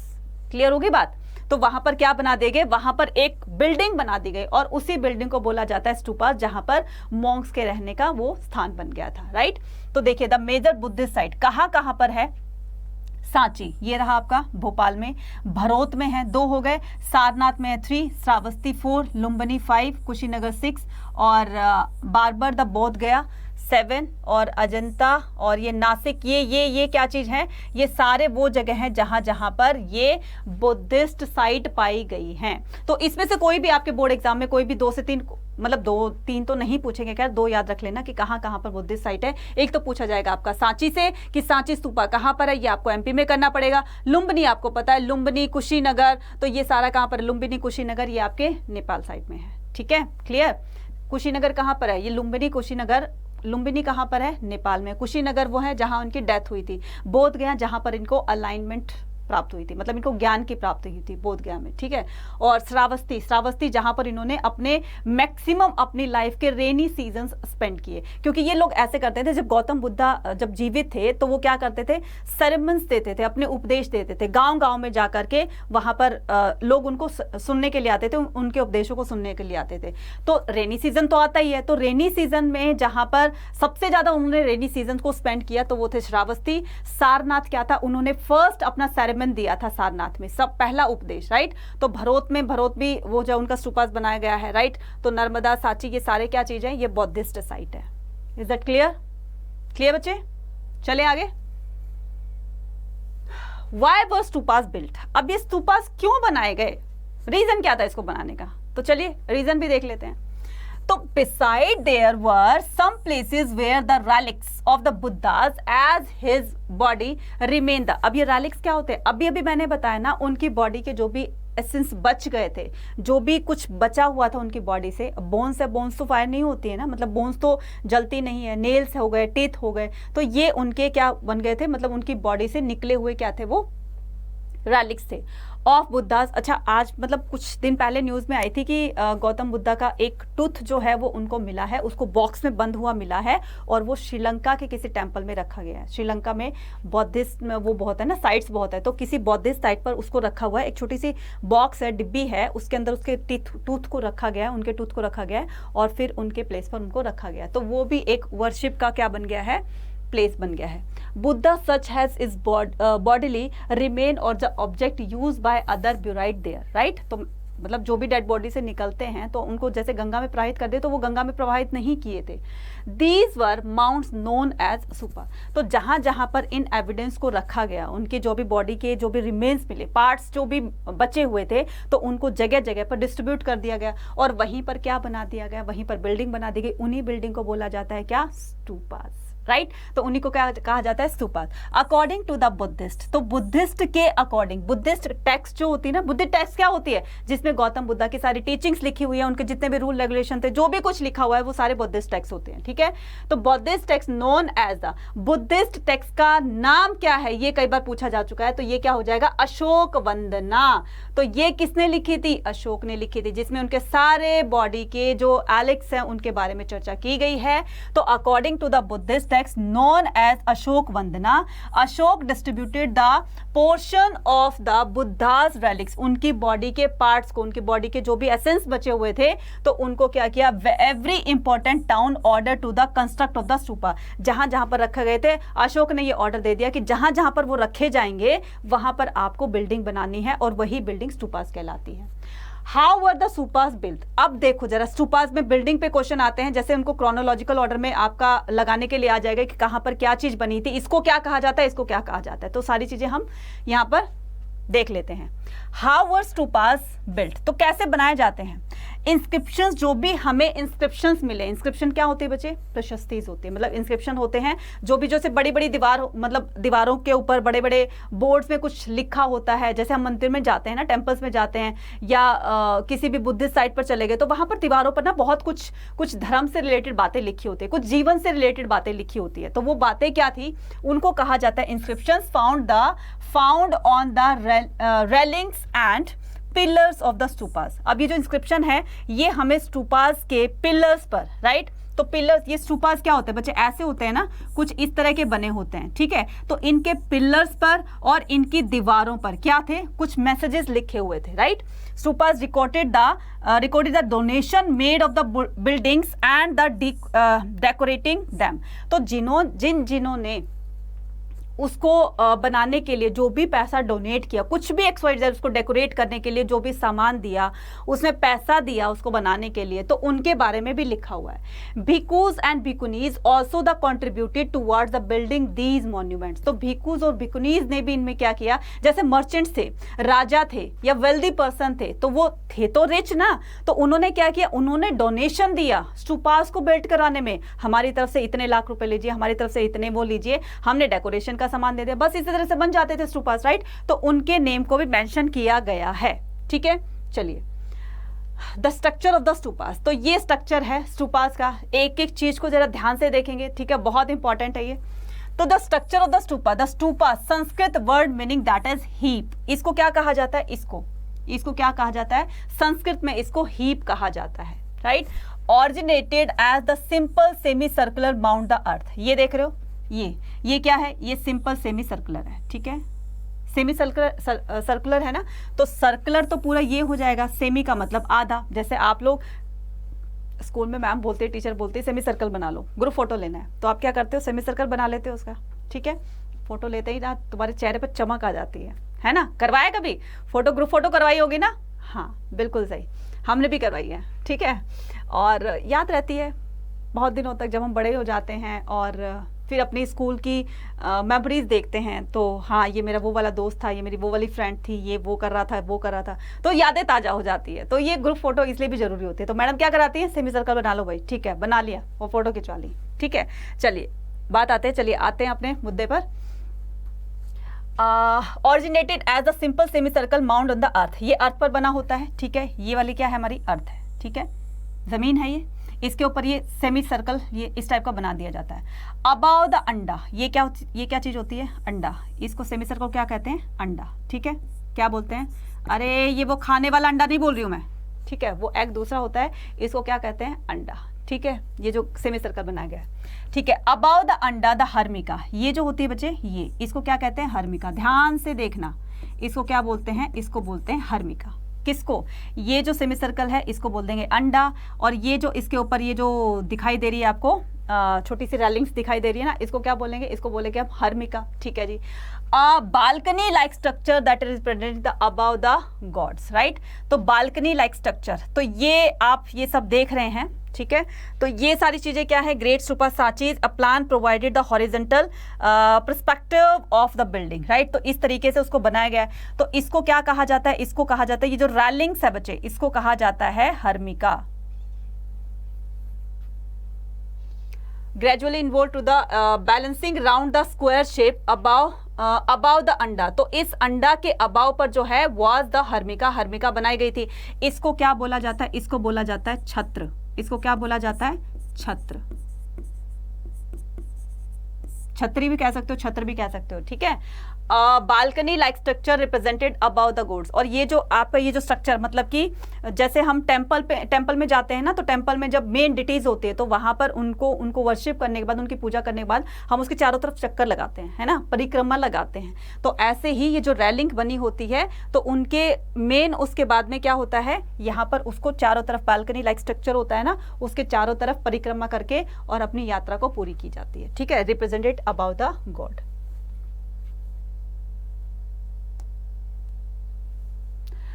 अच्छा, discoveries the stupas, the fate of Amaravati and Sanchi, ठीक है।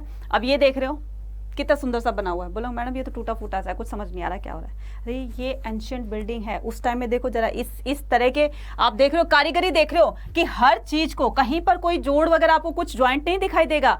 पत्थरों, पूरी रॉक को काट कर बनाया गया, एक रॉक होती थी, पूरा एक पत्थर होता था, उस पत्थर में देखो कारीगरी, आर्ट देखो उनकी, कि वो पूरे पत्थर को काट करके उसमें बहुत ही ब्यूटीफुली वो क्या करते थे, पिक्चराइज करते थे उसको, छोटी छोटी मूर्तियां बना दी, कहाँ पर डिजाइन बनाना है, कहाँ पर गौतम बुद्धा की बनानी, कहाँ पर पर एलिफेंट बनाने हैं, इतनी कारीगरी तो कम थोड़ी ना होती है, तो उसके लिए बहुत दिमाग चाहिए होता है। तो ये पहले की साइट्स हैं, राइट। तो the early stupa, the Sanchi and the भरोत, अर्लीस्ट बोल रहे हैं, राइट। तो अर्ली स्तूपास, तो अर्ली स्तूपा कहाँ पर है, सांची में है, और कहाँ पर है, भरोत में है। Were plan the exceptions the except for the stone railing. Later, the mount stupas came to be elaborate, the covered with the niches and the sculpture as the Amravati. तो अगर ओल्डेस्ट की बात आती है तो वो कहाँ पर है, वो है सांची, और कौन से हो गए, भरोत में, ठीक है।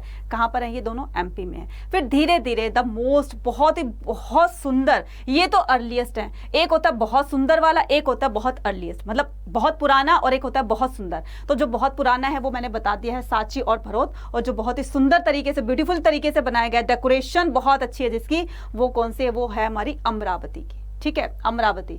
तो sculpture as the Amaravati, Shahji ki Dheri in the Peshawar Pakistan, और ये क्या है, अमरावती और पाकिस्तान में शाहजी की धेरी, ये भी स्तूपाज है। तो इसको भी बहुत ही मतलब ब्यूटीफुल तरीके से बनाया गया है। Each stupa has history in, हर स्तूपाज की अपनी एक हिस्ट्री है, ठीक है। इसको कैसे बनाया, किस किस ने इसमें डोनेशन दिए, और क्या क्या चीज़ें वहाँ पर डेकोरेट की गई हैं, तो हर स्तूपाज की अपनी हिस्ट्री है। Sculpture of the stupas were removed from the stupas and transported all over way to Europe. ना सिर्फ इंडिया में हमें स्तूपास को देखने के लिए मिला है, बल्कि इनके जैसा स्ट्रक्चर हम वर्ल्ड के दूसरे कंट्रीज में भी, दूसरे पार्ट में भी देख सकते हैं। तो ये था हमारा स्तूपा की कहानी, ठीक है। स्तूपा की कहानी तो सुन ली आपने, और क्या देखते हैं हम, स्कल्पचर्स देखते हैं। स्कल्पचर्स क्या होते हैं, स्कल्पचर्स होते हैं पत्थरों पर की गई कारीगरी। क्या होते हैं, हिंदी में बताऊं तो पत्थरों पर की गई कारीगरी, चित्रकारी जिसको बोलते हैं स्कल्पचर्स, ठीक है। तो स्कल्पचर्स क्या होते हैं, स्टोरीज इन स्टोन। अब इन स्टोन्स के ऊपर, ये देखो स्टोन, ये स्टोन है, पूरा का पूरा एक पत्थर है। अब यहाँ पर ये लोग दिखाई दे रहे हैं, ठीक है। यहाँ पर क्या है, मैन विमेन दिखाई दे रहे हैं। यहाँ पर एक आदमी है, वो धनुष चलाता हुआ दिखाई दे रहा है। यहाँ पर कुछ नेचर से रिलेटेड कुछ है। तो ये अपनी इनकी कहानी होगी ना, अपनी स्टोरी होगी। तो ये जो डिपिक्टेड, ये जो स्कल्पचर हैं, ये क्या करते हैं, इनकी अपनी खुद की एक स्टोरी है। तो अगर हमें किसी को डिस्क्राइब करना है, मान लीजिए गौतम बुद्धा को डिस्क्राइब करना है, तो गौतम बुद्धा की पूरे के पूरे एक पत्थर पे बचपन से लेकर और उनके अलाइनमेंट तक, तो पूरा डिस्क्राइब कर दिया कि कब उन्होंने घर छोड़ा, कैसे छोड़ा, उन्होंने 4 जो है वो लाइफ के सच देखे, तो जो ट्रुथ देखे, तो उनको चारों को पिक्चराइज कर दिया गया। तो एक तरह से वो क्या बन गई, स्टोरी बन गई, कहानी बन गई। तो क्या कह रहे हैं, stories on the stones, the Buddhist sculpture were beautifully and valuable, बहुत सुंदर तरीके से। अजंता अलोरा, नाम तो सुना होगा ना, अजंता अलोरा की केव सुनी होगी, राइट।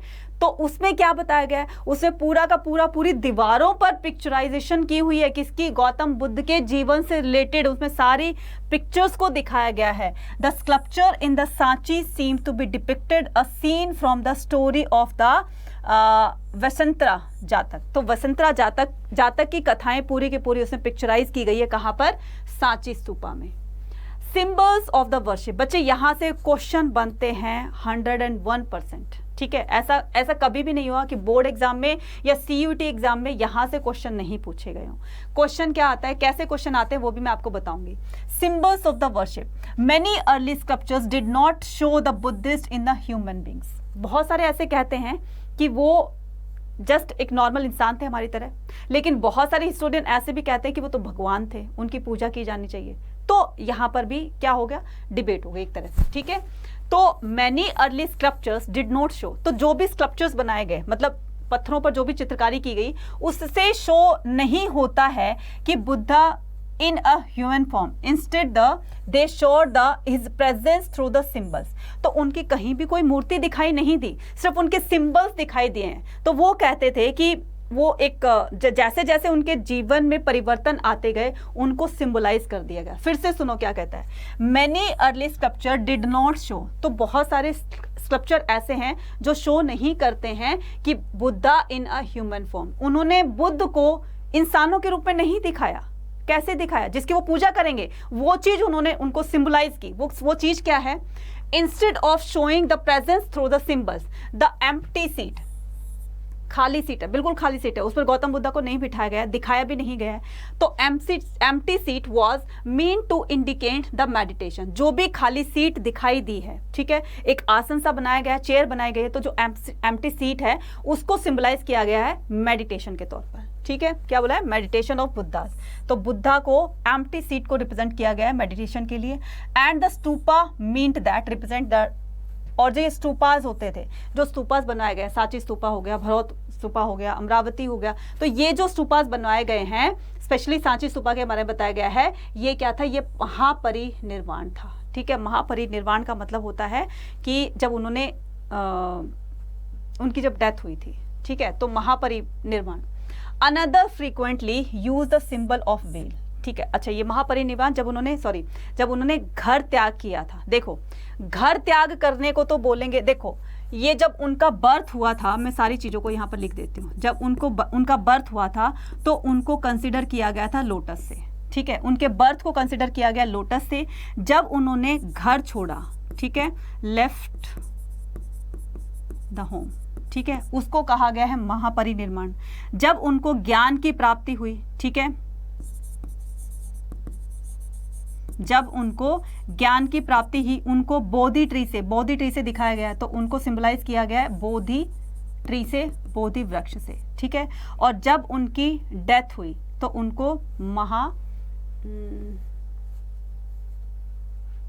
महाभिनिष्क्रमण, ठीक है, तो उनको क्या कहा गया है, महाभिनिष्क्रमण,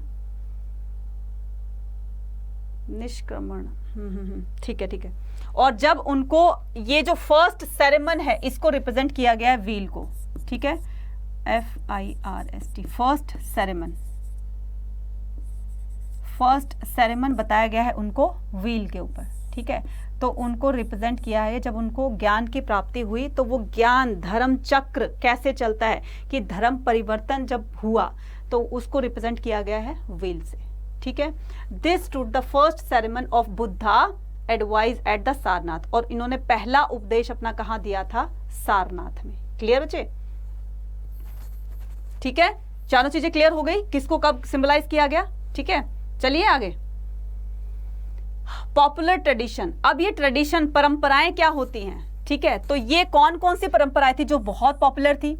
sculpture of a beautiful women swinging from the edge of the gateway. ठीक है, तो गेटवे के ऊपर, गेटवे क्या होता है, एंट्रेंस गेट होता है, उसके ऊपर दिखाया गया एक फीमेल की वो दिखाई गई है, मूर्ति दिखाई गई है। Swimming for the edge of the gateway holding into a tree was represented the Shalabhanjika. ये क्वेश्चन आता है, what do you mean by the शलभंजिका।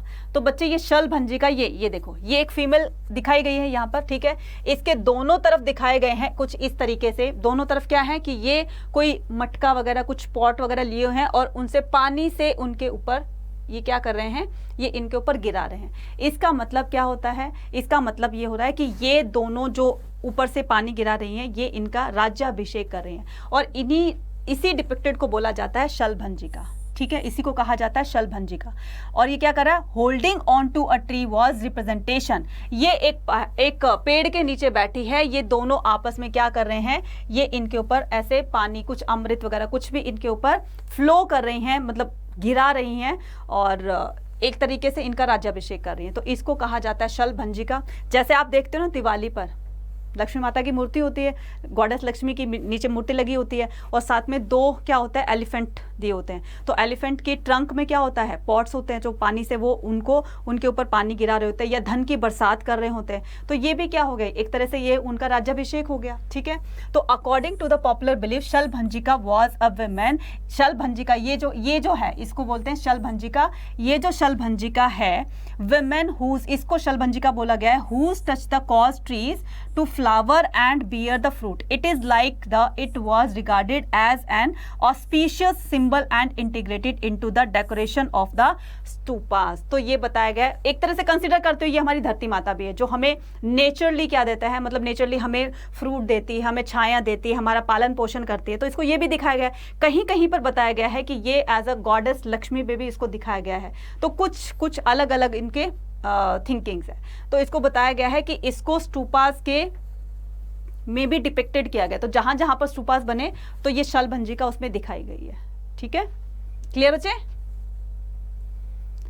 New religious tradition, अब ये नए नए रिलीजियस कैसे आए, नए धर्म कैसे बन गए भाई? अभी तक तो प्रैक्टिस हो रही थी इसकी, स्टूपास को जान लिया, बौद्धिज्म जैनिज्म क्या होता है ये जान लिया, उनके फॉलोवर्स ने क्या किया, मॉन्क्स क्या थे, बिकॉज ये सारी चीजें हमने जान ली। आई होप सो कि सारी चीजें क्लियर हो गई होंगी आपको, ठीक है? तो फटाफट से कमेंट सेक्शन में लिखकर बताना कि सारी चीजें क्लियर हो गई हैं, नहीं हुई हैं, ठीक है? चलिए अब बात करते हैं किसकी, न्यू रिलीजियस ट्रेडिशन। अब ये नई धर्म की परंपराएं कौन सी आ गई मैडम? अभी तो हमने बहुत सारे, अभी तो जैनिज्म बुद्धिज्म पढ़ा, अब ये नया धर्म कौन सा आ गया, नया रिलीजन कौन सा आ गया? तो बच्चे ये देख लेते हैं, the development of the Mahayana बौद्धिज्म, ठीक है? अब ये जो इसके भी तो दो पार्ट बन गए थे ना, देखो जैन धर्म के भी दो पार्ट बन गए थे, ठीक है? तो जैनिज्म के भी, यहां पर मैं लिख देती हूं, ठीक है, जैनिज्म और बौद्धिज्म। तो पहले हम जैनिज्म पर बात करते हैं। जैनिज्म दो पार्ट में डिवाइड हो गया था बाद में, ठीक है, लॉर्ड महावीरा की डेथ के बाद में, तो दो पार्ट में डिवाइड हो गया था। जैनिज्म कितने पार्ट में डिवाइड हो गया? श्वेतांबर और पीतांबर में। तो एक तरफ कौन सा था? श्वेतांबर, ठीक है, दूसरी कौन सा था? पीतांबर, श्वेतांबर और दिगंबर, दिगंबर, ठीक है। श्वेतांबर कौन होते थे? जो व्हाइट कलर के कपड़े पहनते हैं ना बच्चे, मुंह पे कपड़ा बांधते हैं व्हाइट कलर का, ठीक है, white clothes, they wear all the time, they wear white clothes, right? तो सफेद कपड़े पहनेंगे, मुंह पर व्हाइट कलर का जो एक पट्टी सी बंदी होती है वो करेंगे, और क्या करते हैं, मतलब नंगे पैर चलते हैं। तो they are totally depend on, मतलब कह सकते हो आप श्वेतांबर, ठीक है। उनको दिगंबर कौन होते हैं? दिगंबर वो होते हैं जो बिल्कुल नेक्ड होते हैं, right? Naked in the sense कि वो कपड़े नहीं पहनते हैं। अच्छा, उनको जो है वो शाइनेस वगैरह बिल्कुल नहीं आती है। जैसे आपने भी कई बार ना रोड पे देखा होगा तो लोग उनके पीछे पीछे चलते हैं, उनके फॉलोवर्स चलते हैं, तो वो जैनिज्म के ही होते हैं। वो ये कहते हैं कि इंसान जैसा आया है दुनिया में, जब इंसान, जब छोटा बच्चा पैदा होता है तो वो भी तो नेक्ड होता है ना, तो वो कहते हैं कि हम जैसे आए हैं हमें जीवन भी वैसे ही व्यतीत करना चाहिए। नंगे पैर चलते हैं, वो स्लीपर्स नहीं पहनते हैं। क्यों? क्योंकि उनको लगता है कि हमारे स्लीपर से बहुत सारे छोटे छोटे जो क्रिएचर्स होते हैं, छोटे छोटे जो जीव्स होते हैं, कीड़े मकोड़े होते हैं, उनकी डेथ हो जाती है हमारे चप्पल के, मतलब हमारे स्लीपर्स के नीचे दबने से, ठीक है। मुंह पर कपड़ा क्यों बांधते हैं? वो इसलिए बांधते हैं कि जैसे हम मुंह, मतलब बोलते हैं, कुछ भी हम प्रोनाउंस करते हैं, कुछ भी बोलते हैं, तो सांस के साथ, हमारी ब्रेथ के साथ में जर्म्स जो है वो एंटर करते हैं और वो किल हो जाते हैं हमारे जाकर। तो इतने ज्यादा वो अहिंसा को क्या करते हैं? एम्फसाइज करते हैं। तो जैनिज्म दो पार्ट में बट गया। अब ऐसे ही बौद्धिज्म आता है, ठीक है, ऐसे ही बौद्धिज्म आता है, ठीक है, बौद्धिज्म। अब एक में तो कहां हो गया? हीनयान, और दूसरा क्या हो गया? महायान, ठीक है। एक हीनयान हो गया और दूसरा क्या हो गया? महायान। अब देख लेते हैं बारी कौन सी है। तो ये जो महायान की बात हो रही है, महायान क्या है बच्चे? ये न्यू वाला है, ठीक है। ये कौन सा है? न्यू वाला। और हीनयान जो है वो पुराने वाला है। दोनों में डिफरेंस क्या है अभी बताते हैं, ठीक है। तो simultaneously the concept of the Buddhism also developed, right? तो bodhisattvas were perceived as the deeply compassionate being who accumulated the merit through their efforts used not to attain the nirvana and thereby the abandon the world, but to help the others. The worship of the images of the Buddhas and Buddhists became an important part of the tradition. अब ये जो महायान है, देखो इसमें बोला जाता है, हीनयान में बुद्ध की टीचिंग्स को वो किया जाता है। तो ये मानते हैं, हीनयान मानते हैं कि बौद्धिज्म की जो भी टीचिंग्स हैं तो उनको टीचिंग्स पर एम्फसाइज किया जाए। तो टीचिंग्स तो इसमें भी है, महायान में भी है, लेकिन उसको, इन टीचिंग्स को मॉडिफाई करके लोगों को बताया गया है। इसमें गौतम बुद्धा को क्या बताया गया है कि एक तरह से वो हमारी ही तरह एक नॉर्मल पर्सन थे। इसने बताया कि वो भगवान थे। तो दोनों में डिफरेंस ये होता है, ठीक है, हीनयान और महायान में। पूछा क्या जाएगा कि ओल्ड कौन सा है, न्यू कौन सा है? तो ये हो जाएगा आपका ओल्ड वाला, ठीक है, और ये कौन सा हो जाएगा? महायान, ये न्यू है। तो इसमें बताया गया है efforts to use not attain the nirvana, ठीक है। तो जो भी हम, मतलब संसार में रहते हुए भी तो हम क्या कर सकते हैं? मोक्ष की प्राप्ति कर सकते हैं, निर्वाण की प्राप्ति कर सकते हैं। तो निर्वाण का मतलब हो गया जब इन संसार से हम जाते हैं। तो महापरिनिर्वाण उसी को बोला गया ना कि जब इन्होंने संसार को त्याग दिया था, राइट? तो कहते हैं कि जब हम निर्वाण को, जब हम अटेन करते हैं, ज्ञान को जब पा लेते हैं, तो उसमें जीने मरने का कोई भी हमारे अंदर इच्छा नहीं रह जाती है, ठीक है, मरने से हमें डर नहीं लगता। तो इस तरह की टीचिंग्स को बताया गया है महायान और हीनयान में। The growth of the Puranik Hinduism. अब ये जो हिंदुइज्म पुराणिक, जो हमारे पौराणिक कथाएं जो होती है, राइट, हिंदुओं की जो पुराणिक कथाएं, शिव पुराण हो गया, महापुराण हो गया और आपका विष्णु पुराण हो गया, तो ये जितने भी पौराणिक जो भी कथाएं हैं, इसमें क्या बताया गया है, the notion of the saviour was not unique the Buddhism, it was the part of the Hinduism sect. तो उनको क्या बताया गया, जो सेवियर होता है, मतलब कि दुनिया का रक्षक होता है, पालने वाला जो होता है, तो वो खाली एक पर्टिकुलर क्या नहीं होता, किसी एक पर्टिकुलर देवता के बारे में उन्होंने नहीं बोला है, was not the unique to the Buddhism. Buddhism में इस बात को नहीं माना गया है कि उसी से ही अगर हम उसकी पूजा करेंगे तो वही हमें मोक्ष की प्राप्ति करवा सकता है। वो क्या कहते थे, अपने अच्छे कर्म करो, अच्छे कर्म करोगे तो तुम्हें मोक्ष की प्राप्ति होगी और ये जीवन मरने का चक्कर जो है वो खत्म हो जाएगा। It was also the part of the Hinduism, और ये हमारे हिंदू धर्म में ये चीजें बातें लिखी गई है कि हम जितना भगवान की पूजा करेंगे तो ही हमें मोक्ष की प्राप्ति होगी, जबकि इसको क्रिटिसाइज किया जाता था बौद्धिज्म में। Sect of the Vaishnavism and शिविज्म emerged the Hinduism. अब हमारे यहाँ वैष्णोइज्म होता है या फिर आपका शिविज्म होता है, तो ये हिंदू धर्म में ही प्रचलित है। In which there was growing the emphasise on the worship of the chosen deity. इन दोनों में ही, चाहे वो वैष्णविज्म है चाहे वो शिविज्म है, दोनों में ही मूर्ति पूजा को फोकस किया गया है, जबकि इधर बौद्धिज्म नहीं कहते थे कि मूर्ति क्या चीज होती है, मूर्ति भी तो एक पत्थर ही है ना, उस पत्थर में हम भगवान को देखते हैं, तो ये चीज गलत है। अपने कर्म अच्छे करो, वही तुम्हारे लिए भगवान है। तो इनमें बताया गया हमारे हिंदू धर्म में कि हम ज्यादा से ज्यादा मूर्ति पूजा करें। बिल्डिंग टेम्पल्स, राइट, तो अब टेम्पल्स को कंस्ट्रक्ट किया जाने लगा, टेम्पल नए नए बनवाने लगे। तो the early temple was small square room. जो सबसे पहले जो टेम्पल बनाए जाते थे, मंदिर बनाए जाते थे, तो छोटे छोटे से होते थे, ठीक है, छोटे छोटे से इन द सेंस स्क्वायर टाइप में होते थे, ठीक है। तो छोटे मंदिर होते थे, उसमें मेन डिटीज रखी जाती थी, यहाँ पर मूर्ति रखी जाती थी, कॉल्ड द गर्भगृह। एक एक चीज को ध्यान से देखना, बहुत अच्छे तरीके से ये समझाया जाएगा आपको ताकि आप कंफ्यूज ना हो। देखो, ये चीजें हम बाद में समझेंगे, पहले मैं आपको बता देती हूँ किस तरह से हम टेम्पल्स का पढ़ते हैं। जो साउथ में जो टेम्पल है उनकी बात कर रहे हैं, ठीक है। तो ये साउथ का टेम्पल है, ठीक है। अब देखिए, ये देखो, ड्राइंग पे मत जाना, ड्राइंग मेरी बहुत अच्छी नहीं है, ठीक है। चलिए, तो ये हो गया आपका टेम्पल, ठीक है, ये टेम्पल हो गया, ये हो गया आपका एंट्रेंस गेट, ठीक है। यहाँ तक कहानी समझ में आ गई, ठीक है। यहाँ पर ये क्या हो गया, ये छोटा छोटा सा फ्लैग जो है, रेड कलर का फ्लैग फ्लर कर रहा होता है, मतलब लहर रहा होता है। अब ये टेम्पल है, टेम्पल को ध्यान से देखना, क्या कह रहा है, गर्भगृह। तो पहले हम क्या करेंगे, पहले तो जब हम एंटर करते हैं तो एंट्रेंस गेट होता है, तो सबसे पहले हम उसी में एंट्री करेंगे।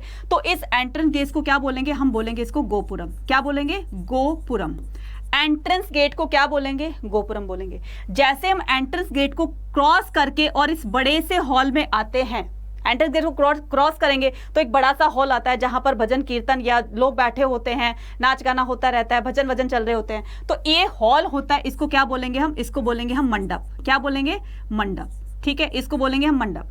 फिर जब मंडप को क्रॉस करके यहां पर एक रूम आता है जहां पर मेन मूर्ति, भगवान की मूर्तियां रखी जाती हैं, जहां हम पूजा करते हैं, राइट, तो उसको क्या बोला जाता है, उसको बोला जाता है गर्भगृह। उसको क्या बोला जाता है, गर्भगृह, ठीक है, इसको क्या बोला जाता है, गर्भगृह। माता की मूर्ति से याद रख लेना, वैष्णो माता जाते हैं तो वहां पर गर्भगृह में उनकी डिटीज रखी होती है, 3 पिंडियां रखी होती हैं।